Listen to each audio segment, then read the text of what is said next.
Hi, everybody, and welcome back to my podcast, Sam's Healing Podcast. Today, we are all very blessed and fortunate because we have both James and Sharon. They've independently done interviews with me and have knocked it out of the park. But today, we get to have both of them. And we're going to talk about a crucial element to repair work after infidelity or addiction. And that is, why do we cheat? Why do we have affairs?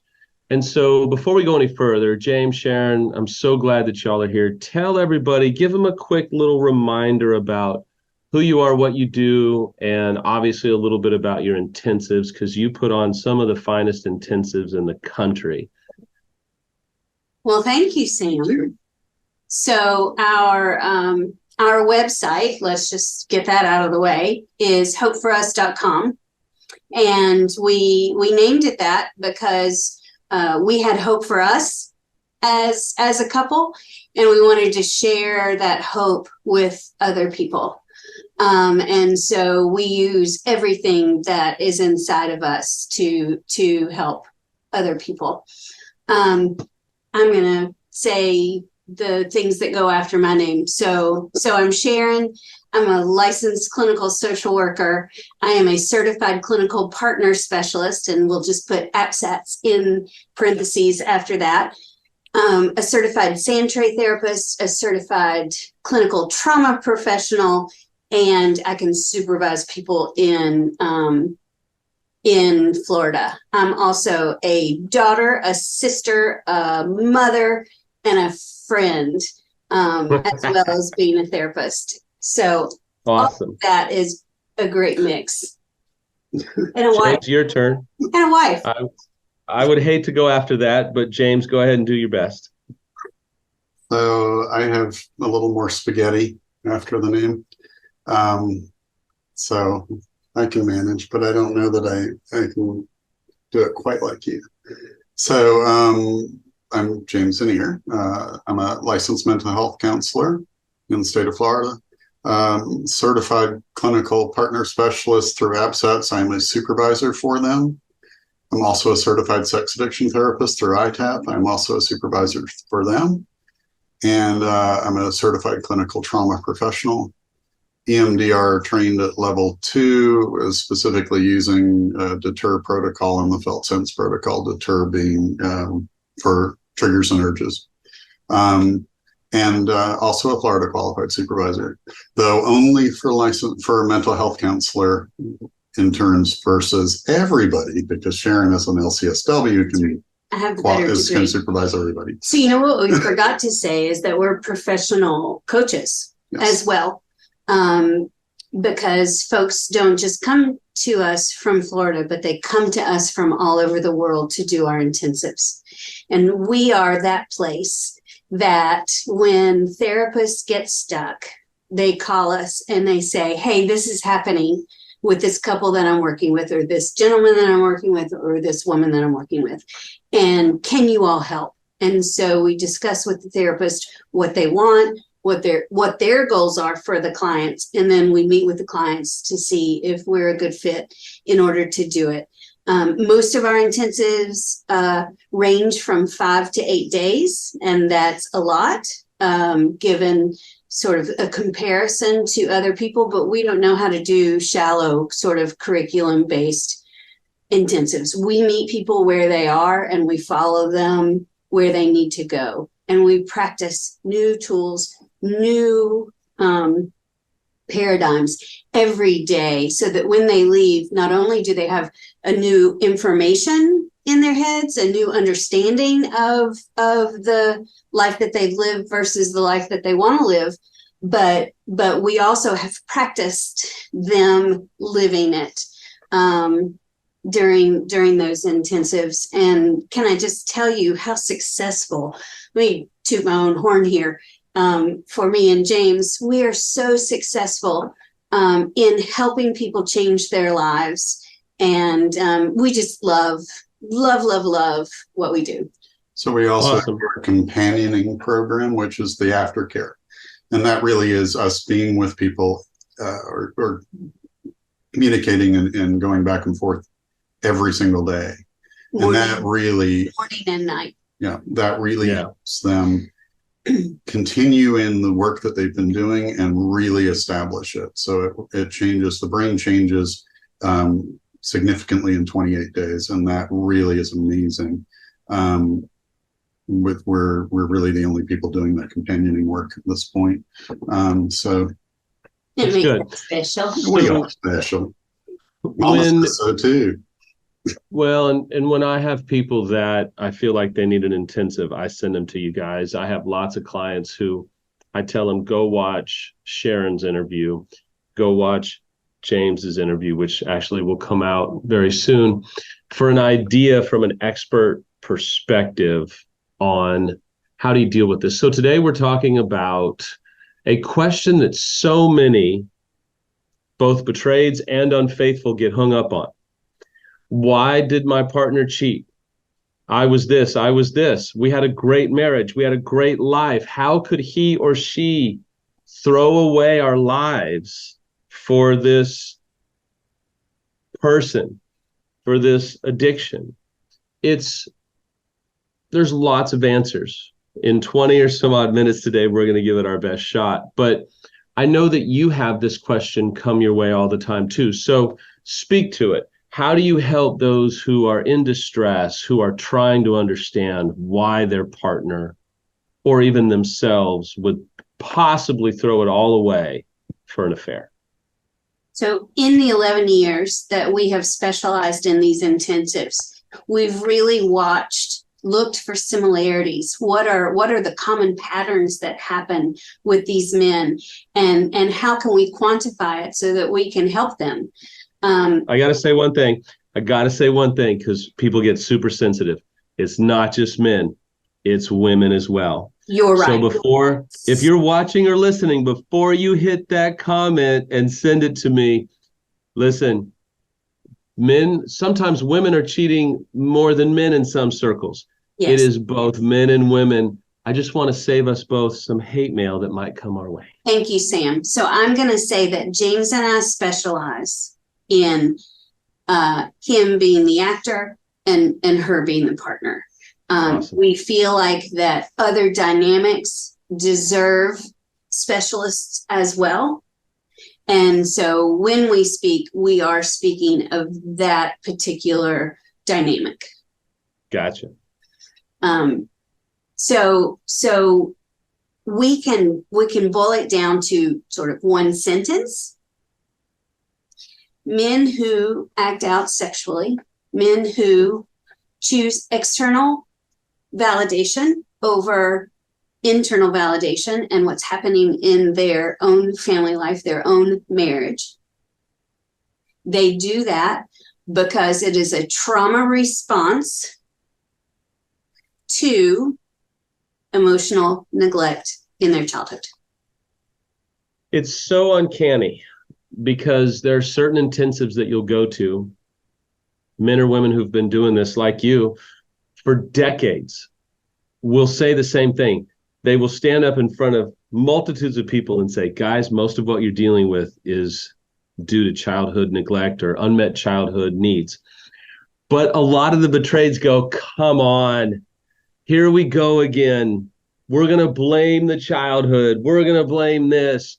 They're a narcissist.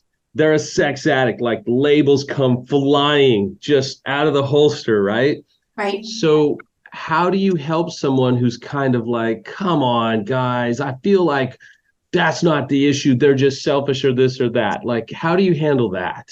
Do you mind if I field this question? Please do. Okay. So all of those labels uncannily come from trauma. Right. So you want to put a label on your husband as narcissistic, right? Guess what?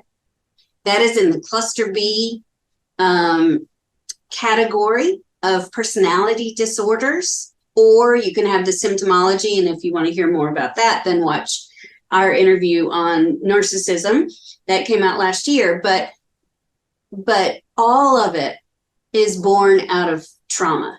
Now, women often say, hey, my childhood was worse than his, so I didn't do this. This isn't what I chose to do, right? And yeah, we see that pattern too. The thing that we have noticed, and I remember the night that we talked about it in Colorado Springs when we were presenting, we were teaching about play therapy in sex addiction work. And I said, you know what? Women are more resilient than men. We are. It's true. So in our brains, and I'm going to let you talk about this, the ability to refill sort of our buckets so that we can be resilient. Women for eons have had to because they're sometimes mothers, they have to know how to refill that bucket so that they and their children can survive. So the answer to why it goes down a certain path or doesn't really comes to exposure. So let's say that a young boy is exposed to pornography. So, which happens a lot more than you would think, and probably a lot more for boys than for girls. Not necessarily now. Right now, it's changed. We're talking about people in the 40s and older age group here, maybe in the 30s, right? So, okay, so when that happens, a child's brain isn't fully developed, and so, but it still produces the massive dopamine hit, right? And so that would be kind of like saying, hey, 6-year-old, 7-year-old, 8-year-old, 9-year-old, 12-year-old, do a line of cocaine. Right. Here you go. Here's another one. Right. And so what it does is everything else goes away. Sadness, angry, everything. Loneliness. And it feels really good because of that massive dopamine hit. But honestly, it's too much for a child's brain to handle. And then naturally, if that gets repeated, especially, when I'm feeling in some way negative, hurtful, painful, I go to the thing that makes me feel better. Doesn't happen for everybody. Happened for me. Pornography at age 6, repeatedly. I was introduced to it. So, then you keep going down that path and it establishes itself more. Again, not everybody does that, but the opportunity has to be opened up. And so, that becomes a self-soothing masturbation as well. So when we go back to the unmet childhood needs, which is our term, what we like to call it, right? Because I think in our interview, I talked about a really fat coin, right? So you have abuse here and neglect here, right? But you've got this fat coin, and in between are the unmet needs, which is really saying, okay, every child has, and we've narrowed it down to 5, right? 5, not 4. Well, we've narrowed it down to 5 categories that a child needs, and they need it to 100%. They deserve it to 100%. Right. And no parent in the world can give it to them at that level, right? And so what ends up, those are unmet childhood needs. The thing as a child is that we deserve and are entitled to receiving that from the outside. So we don't learn, and nobody teaches us how to internally resource, right? And so then, especially in heterosexual terms, especially men, right? So then what happens is we drag that into adulthood, and we're still looking to get it from the outside. But if no one person then as an adult can give us that, because we're adults now, we're not a child. And that hole's so big. And it has grown, so it's a deprivation essentially. Then Sharon can't fill all of those things for me. So if I'm still seeking it externally, I'm going to seek it in media. I'm going to seek it all kinds of places. And every human being does this. It doesn't always result in affairs. For a great many of us, unfortunately, it does. Most of the people seeking help it's gone to such an extreme that they have to seek help for it, right? So here we are. That's the piece that needs to be learned, is that internal resourcing, because it does come from unmet childhood needs. It also comes from abuse. It also comes from neglect. And those would be what you'd think of as big T traumas. But the stuff in between is more little t trauma, right? But here's the thing, before the age of 12, thank you, Adrian Hickman, there is no big T or little t trauma. There are only arrows. Up to 12 years old, the brain cannot discern. And between 12 and 18, it's learning how to discern. So it's not like a light switch where, ooh, suddenly you get it. And if you're missing some of the things that we're going to talk about in your family of origin, then those arrows are more traumatic than if the same thing happens and the things are present that we're going to talk about. And that's a complex or compound traumatization, right? Because it happens over and over again. So let me ask you this. If I'm a betrayed spouse, I sit here, I listen to this, and I think, okay, this makes some sense, especially if they know their partner's history, their childhood neglect, childhood abuse, even childhood sexual abuse. But what about the betrayed? And in this case, we're honing in on the betrayed female. What about the betrayed female? But obviously the betrayed males listening and watching can learn from this. Of course. What about the betrayed female that says, I was not enough, I didn't do enough, the sex was bad, the intimacy was bad. Clearly, they had to go outside the marriage because I failed. Mm-hmm. And I've sat with women and men, and we've talked for hours, but they still take on this, it's my fault. I obviously wasn't enough. She was able to give you something I can't possibly give you. How do you help that betrayed come to a point of clarity? I said all of those things, Sam. I felt all of those things. Like, how could I possibly have loved you any better than I did? And she couldn't have.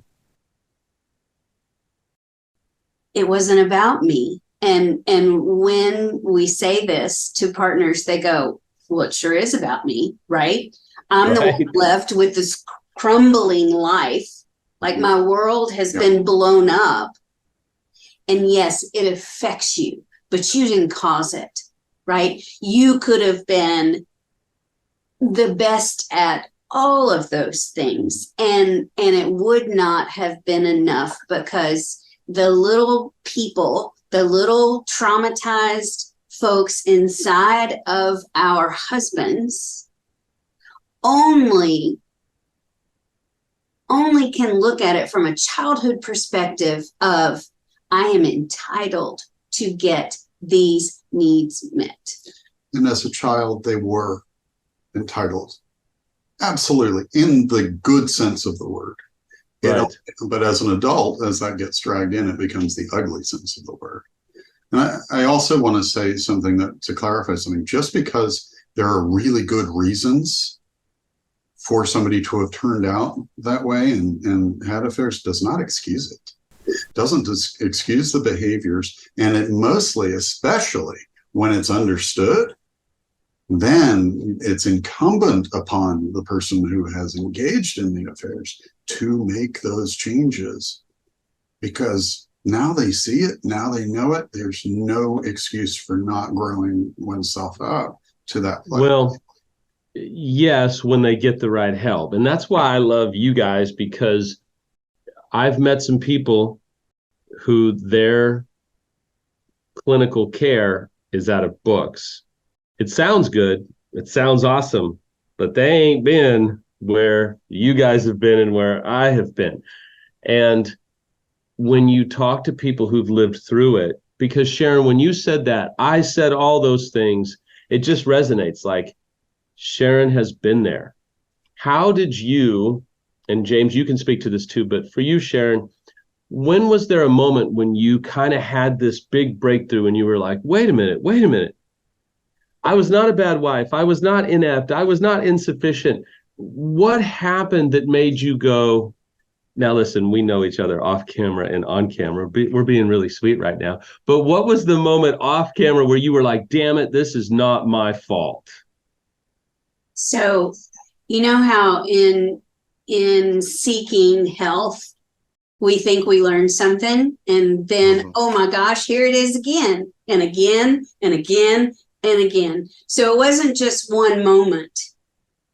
It was a remembering over and over and over again. I wanted to control the situation. And if it was my fault, I might be able to do something to fix it. Oh, say it again for the people in the back. That's exactly right. Right? So as awful as that sounds, and I'm not demeaning anyone in saying that, because this happened to me. I wanted to control the situation. I didn't trust him to be able to do it. I didn't trust him to handle me properly. And so I wanted to fix things. If it was my problem, then I had control over it. So, like, I was really sick to my stomach, sort of for the first 6 months of Sure. this. And I remember a time when every time I would think about what had happened to us, I would be in the bathroom throwing up. I lost a lot of weight really quickly. Boy, did that make me feel good. I mean, it was terrible. It's a terrible way to lose weight. Obviously, I gained it back, but I felt like I had some control. Look at me. Oh, you want to look at somebody else? Look at me now. Right? Yeah. And that's not going to help us. That's not going to help us grow. What's going to help us grow is to say, this is your stuff. I may not like how it's affecting me, but this is your stuff. No, and I think it's so good. This is your stuff. So James, you sit here, you hear this is your stuff, but it's so hard because there's 3 recoveries. There's the betrayeds, there's the unfaithfuls, and then there's the potential recovery of the marriage. And trying to work on all 3 of them is a monumental task. But so James, you sit here and you hear her say this is your stuff. So when you help couples now and you take an unfaithful who might be, in this case, trying to fight the battle, honey, it's not you, honey, it's not you. Well, the betrayed is like, you're full of crap, you're lying, that has to be true, there is something, or you wouldn't have done it. And then the unfaithful shame spirals. Oh my gosh, maybe Sam, maybe it is her fault, and I've just stuffed it down, right? And there's the whirlwind, and then clarity comes in on a big white horse, and insight and healing comes in on a white horse. So for you, when you help guys, in this case, guys, deal with this, when you were walking through it, how do you help them in that difficult spot? There's so many people that are in that spot right now.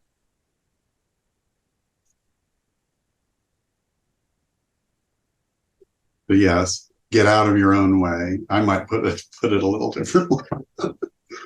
But stop making everything about you. Right, because it's a fair statement. It is. Because shame is, when anybody's in a shame spiral, it's divisive, right? It disconnects. It is the exact opposite of rebuilding a coupleship. Right? And it may be that there was very little real connection in the past. If you go right back to the beginning of a relationship, there's a connection, but is it all real, right? Now it can be real. And so to go into shame, the driver to get out of shame is to realize it is only going to feed what we don't want.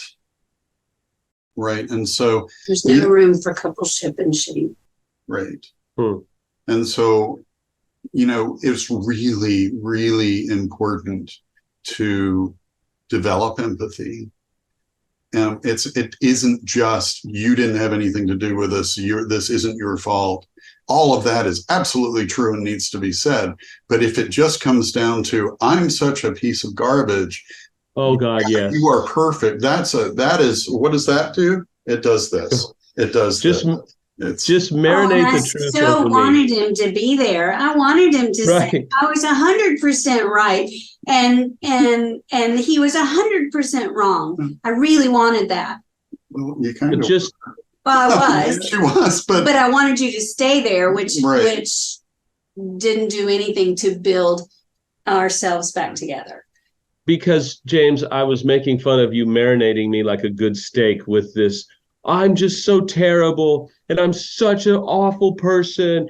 And oh my gosh, the betrayeds hate that. They want to scratch their face off when they hear that because it is just so what, James? What is so that? one-sided. It's so all about me. Whiny. Whiny, victim-y. One thing that I had to do over time, and thank goodness I had really great people helping me, was develop a litmus test for what it was to be a victim or be in victimhood, right? A victim space, because I didn't know, right? And if I didn't have that, what I learned was if I'm in that victim place, which can be shame, which can be taking all the blame, it's very regressed, right? It goes back to a lot of stuff from childhood. And all it does is reinforce that that I cannot be adult enough to connect. That's right. Right? That it's never going to work, and that I'm going to stay in this place because what drove my acting out? Shame. Because you said it, Sharon. You just looked at him and you said, because he is not staying in his adult.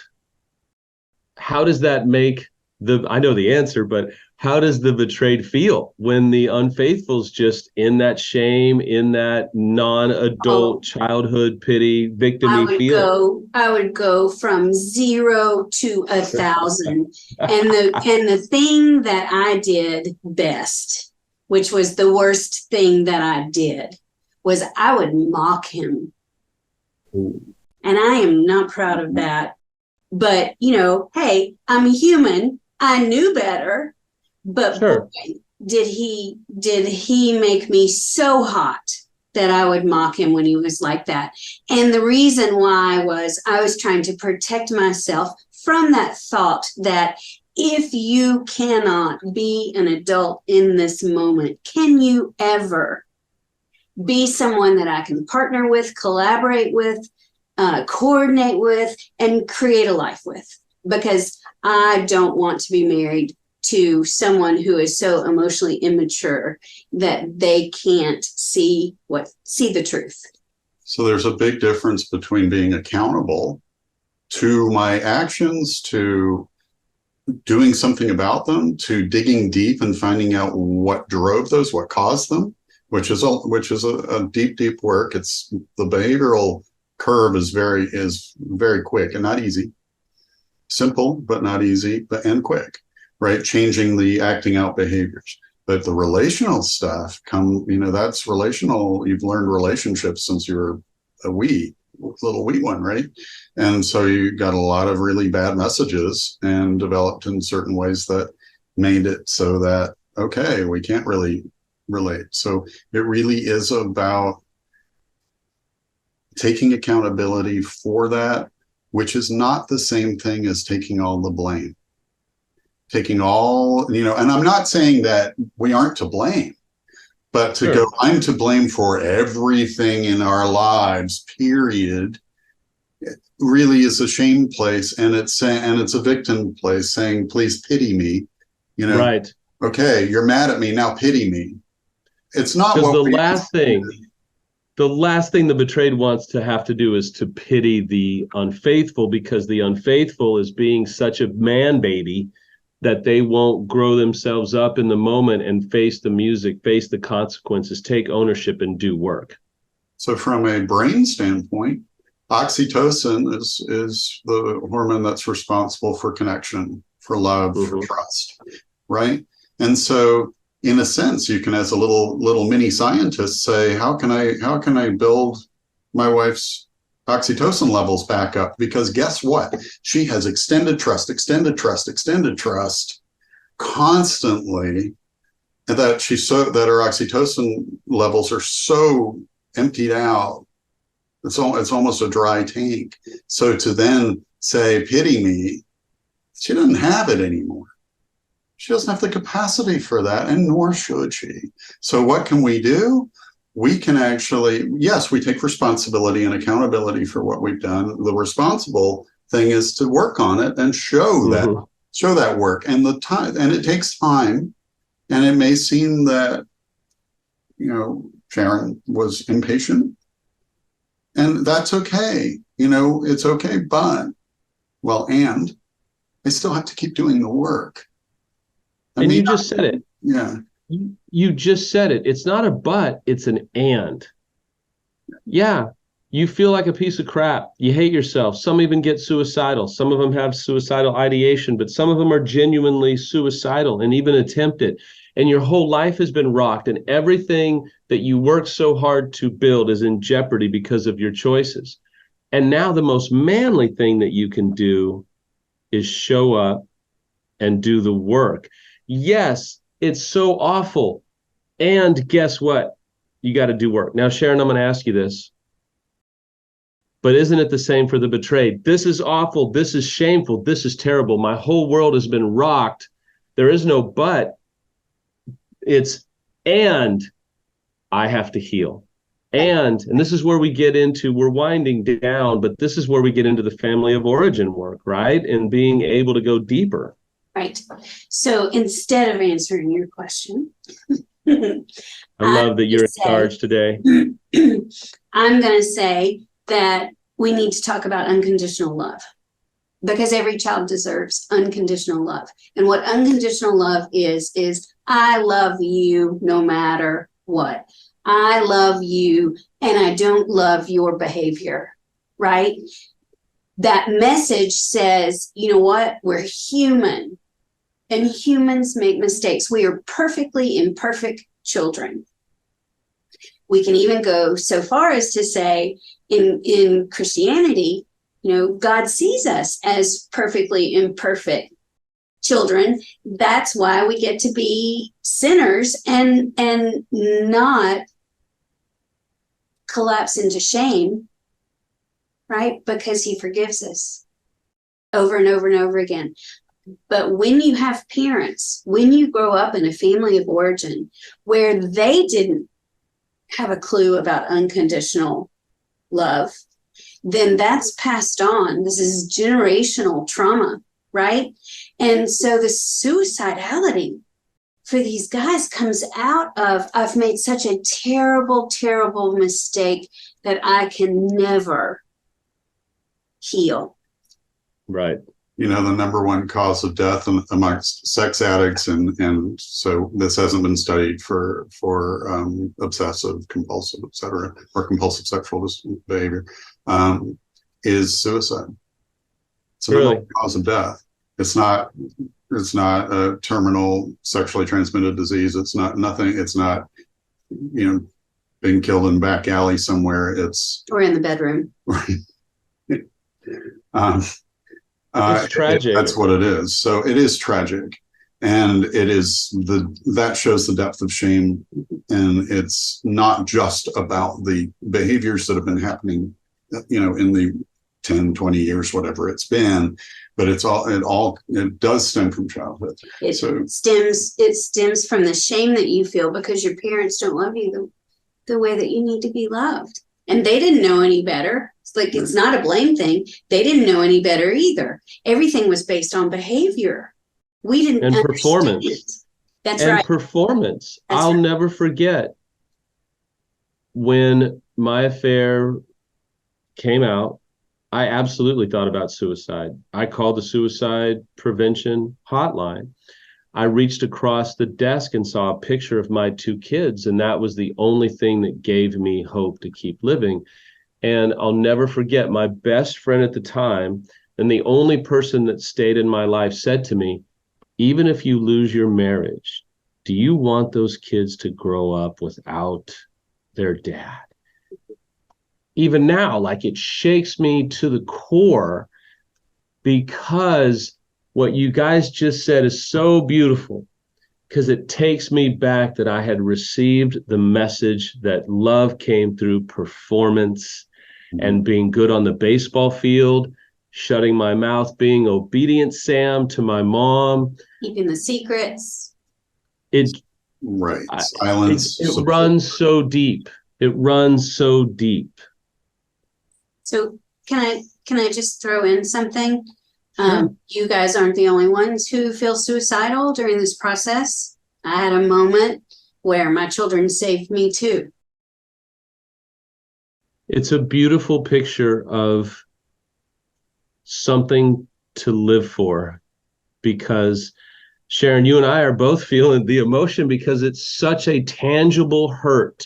I've never met somebody that went through infidelity or betrayal decades later that were haphazard about it or cavalier about it, that it wasn't the most tragic thing next to the death of a child is about the only thing that trumps, or molestation or rape is about the only trauma that is different than this.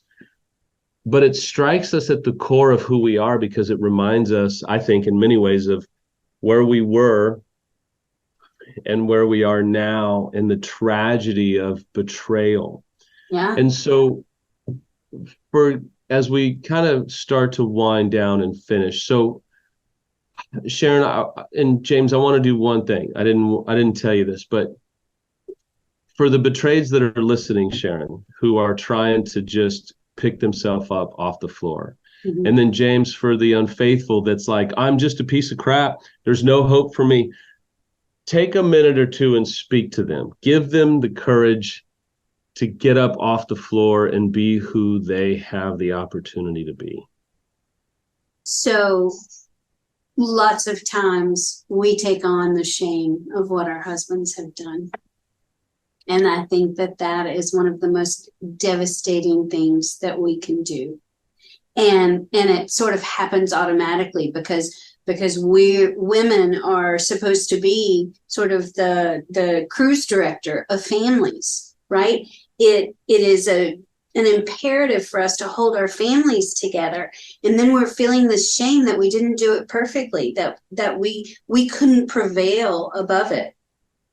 And so to really look at that and say, hey, I'm going to stick to the facts, Jack, right? I didn't do this. And when I rely on someone else to influence how I feel about myself, I am setting myself up for disaster. So beautiful. I'm going to be me. I'm going to do me. I'm going to do the very best that I can to be the person that I want to be, regardless of what's happening externally. It's beautiful. James. If you do your work, meaning all the behavioral work. So if that's 12-step, if that's therapist, if that's coach, if that's all three of those, whatever that is, if you're doing that work, you will begin to be able to then do the deeper work that will create the lasting change. And it takes courage. It takes being brave. It takes saying, okay, I've got to go toward this sort of more emotional end of things, right? Empathy. So how do I get into that? That's more the aspect of feminine. How do I get into that? Well, I don't want to. I'm going to lose all my masculinity. No, it takes your masculinity to be able to drive yourself toward that. And that balance helps you whole. And then you're relatable in a couple. And so doing that work is possible. Hello, right? Yeah. And just because I'm a therapist, we sound like, oh, this is great. We've got it all together. Well, how did we get here? Yeah. We fought hard to get here. And I say this in every interview that we've done together. Who do you want to be in this? Yeah. Because that can be the guiding question. Who do I want to be in this? So, okay. And it's really important for partners, if I can re-emphasize that just because there are really big reasons that guys ended up, or unfaithful ended up doing what they did, it's not an excuse, right? And but it can for a partner, and it can for a partner go, oh, and they have to remind themselves of this. Okay, I understand now. I get that it's not me. And there's a part that they will never understand. Yeah. And that's just something that we have to accept. I would not have done what James's addict did to me, to my worst enemy. Right. Right. And so there is a little part of that we never understand. And we have to decide, is the relationship with this person that I love, who is adoring and cherishing me, is it worth not having the understanding of that little piece? I say yes. Remind people, if they want to get more info about your intensives, if they want to inquire about that, how do they find you? How do they schedule an evaluation and that sort of thing? So if they go to www.hope4, that's spelled out FOR, so hopeforus.com. There's all kinds of a wealth of information on there, and I'm constantly adding to it and expanding it. And there's also contact buttons so that they can call Gail, our office manager. They can email her. Gail@hopeforus.com. Yeah. Okay, great. And she will get back to them. And we love doing consultations. Yeah, and the consultations don't cost anything. And if we don't fit, we're gonna find somebody. We're gonna help you find somebody that does fit. Awesome. For those of you that are watching, or if you're just even listening in your own little world, I hope that today if it's taught you anything, I hope that it's taught you that there is hope. There may or may not be hope for your relationship. We can't, and you can't control what your partner does, but you can control what you do. And you've just heard from two beautiful people who are warriors, survivors, overcomers, that paint a picture of doing your work and not having anything be guaranteed. We want to guarantee. We so want to guarantee. There are no guarantees. The only guarantee is that if you do your work, if you work on you, if you are willing to graciously confront you and heal you, you will never be sorry at the work or the money that it takes to heal yourself. So guys, I love you to death. As always, we'll have you in again soon. Have a great rest of your day, and thank you for coming in. Thank you. Thank you so much, Sam.